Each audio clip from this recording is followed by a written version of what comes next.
Oh god, I can't believe I convinced myself to do this one, but let's just get on with this. On the third day of Christmas, the almsman sent to me Jesus of Nazareth.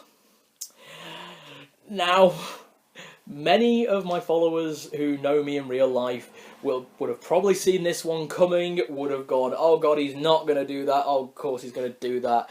That's the kind of thing that he does, that's just who the Baron is.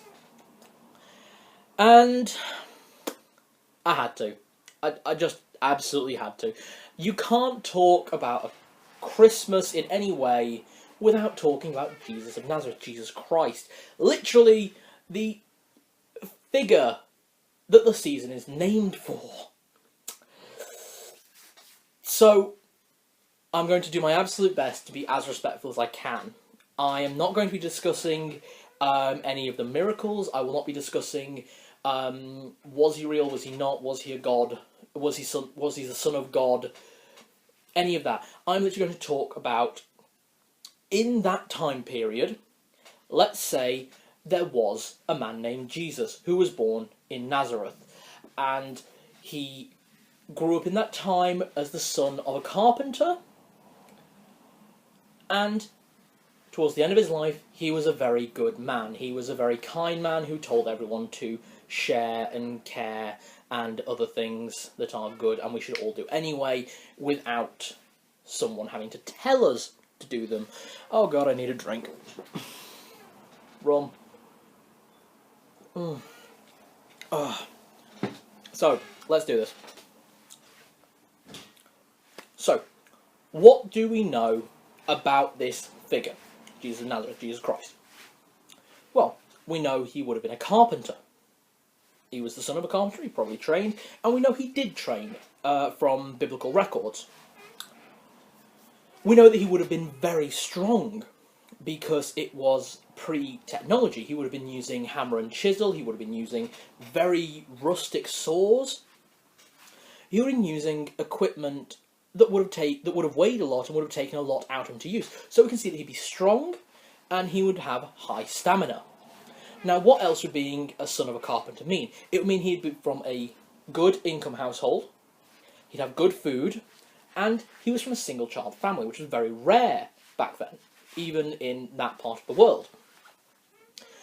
So all of the family's wealth would have been going towards him. He would have been very well fed, he would have had an absolutely fantastic house, he would have never had to worry about being cold, or sleeping out in the rain, or anything like that.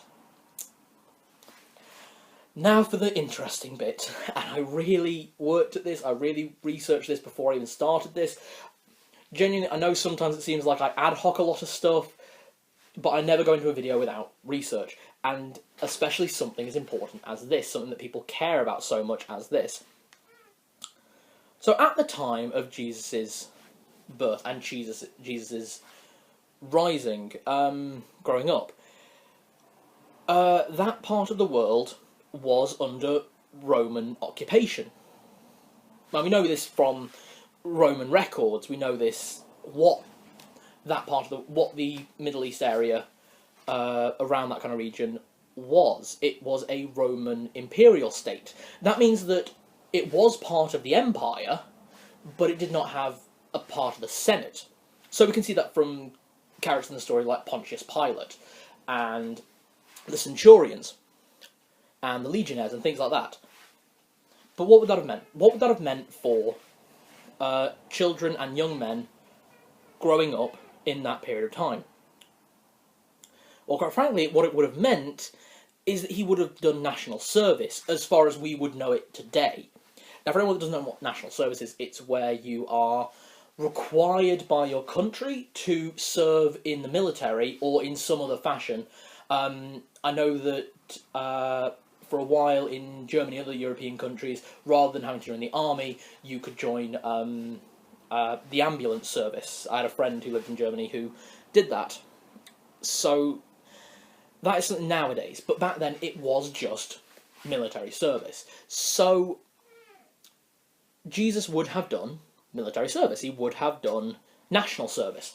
Now that could mean that he was like an engineer kind of thing, working on the arbalests and other weapons, or helping to build fortifications, things like that. But most likely, from his background, he would have been part of the phalanx. He would have been part of the main foot soldiers.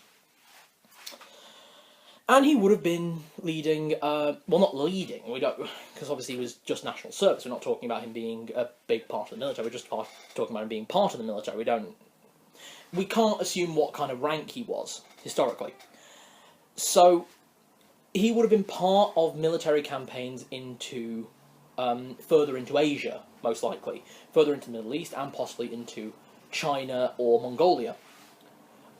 Because we know that the Romans did reach that far, as did the Macedonians, Alexander the Great and such. So we know the kind of direction they were aiming at. So that means he would have had military training. He would have been armed, armoured, and taught to fight. And it was a very specific type of fighting used by the Romans and the Macedonians, and the Persians, quite frankly. He would have had a lot of Persian influence as well. To be honest, it all works in. His whole background, his whole growth, his whole training, him being a carpenter's son, him being a carpenter himself, it all paints a very distinct picture of what he'd be. And he would have been an ideal foot soldier in the Roman army.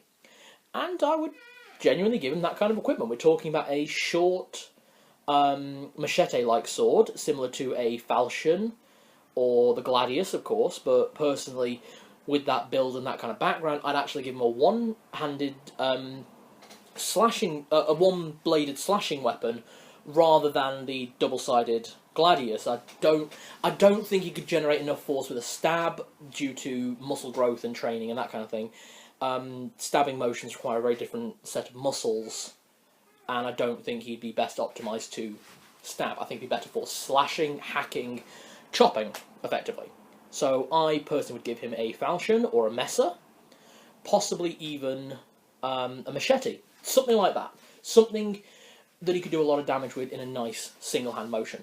And then that nice big tower shield, the big shield used by the Roman centurions and the Roman legionnaires. And quite frankly, I know for a fact that if he was in that, he would have been part of a phalanx manoeuvre. I'll do a whole video on the phalanx at one point, but I'm just going to leave this video on one final point, because those are the weapons I'd give him. I'd give him a spear, a chopping sword, and a big shield.